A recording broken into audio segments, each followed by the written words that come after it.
A very good morning, dear students. Today, means we are going to have the explanation of from an elegy written in a country churchyard by Thomas Gray. Means in the last video, I had explained a lament by Piyush Shelley, and we had left this poem behind. हमने ये poem छोड़ दिया था. Fourth poem है syllabus में class 12th UP board English के. ये poem छोड़ा था, हमने ये कहा था कि चूंकि लंबी पोएम है थोड़ी सी, we will explain later on, and that's why I had taken the fifth poem, Lament by Piyush Shelley, and I had explained in the last video. The title of the present poem is From an Elegy Written in a Country Churchyard. Obviously, an elegy was written by Thomas Gray. An elegy was written by Thomas Gray, and this is the part of that elegy. What is elegy? Elegy को हिंदी में शोक गीत कहा जाता है. Elegy को हिंदी में शोक गीत कहा जाता है. जैसा लामेंट आपके लिए मैंने एक्सप्लेन किया था, और मैंने कहा था कि लामेंट का अर्थ भी विलाप करना होता है. When you lose someone who is very near and dear to your heart, you just lament for him. जब आप कोई बहुत ही प्रिय वस्तु आपकी खो जाए या किसी बहुत ही प्रिय व्यक्ति का क्षय हो जाए, तो वहाँ पे आप लामेंट करते हैं, विलाप करते हैं. उसी तरीके से एलेजी है. एलेजी एक शोक गीत है, एक ऐसी कविता, एक ऐसा गीत जो आदमी कष्ट व्यक्त करने के लिए लिखता है. So what type of sadness, what type of grief is there that the poet is expressing here. किस तरीके का शोक व्यक्त कर रहा है पोएट, कैसा गम वो व्यक्त कर रहा है, ये जानने वाली बात है. ये जो सम टोटल है पोएम का, वो ये कहता है कि पोएट जो है वो ही इज एक्सप्रेसिंग हिज सॉरो और his deep agony for the poor forefathers of the village.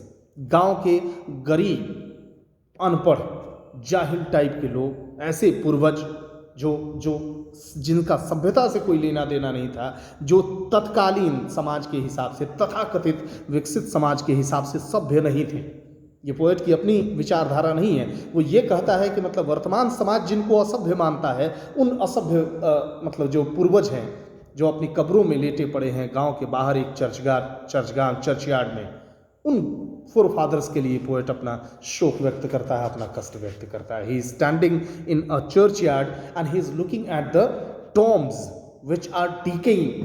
कब्रों को देख रहा है जो डीके हो रहे हैं, जो खराब हो रही हैं कब्रें.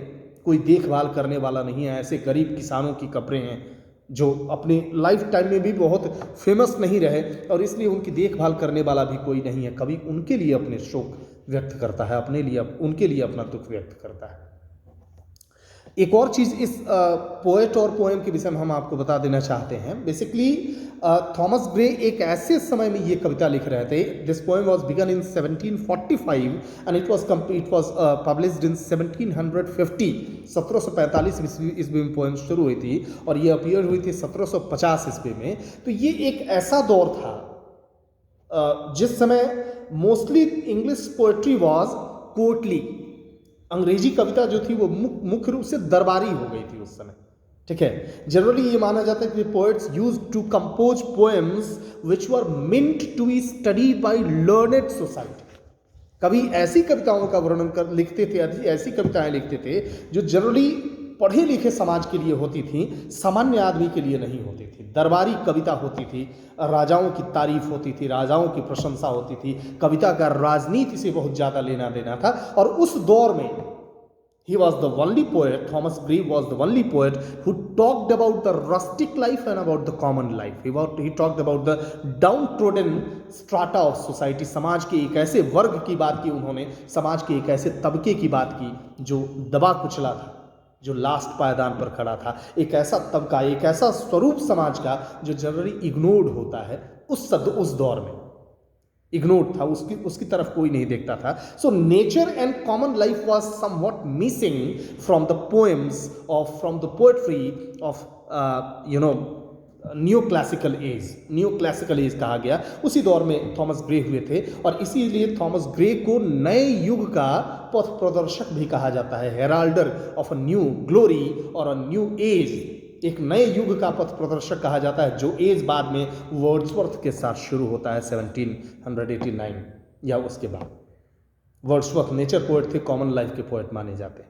तो ये आपकी कविता है. So means coming back to the poem, poet is standing in the churchyard outside the village.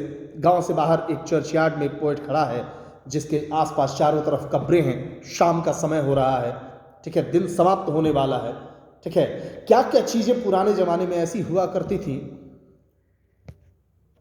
So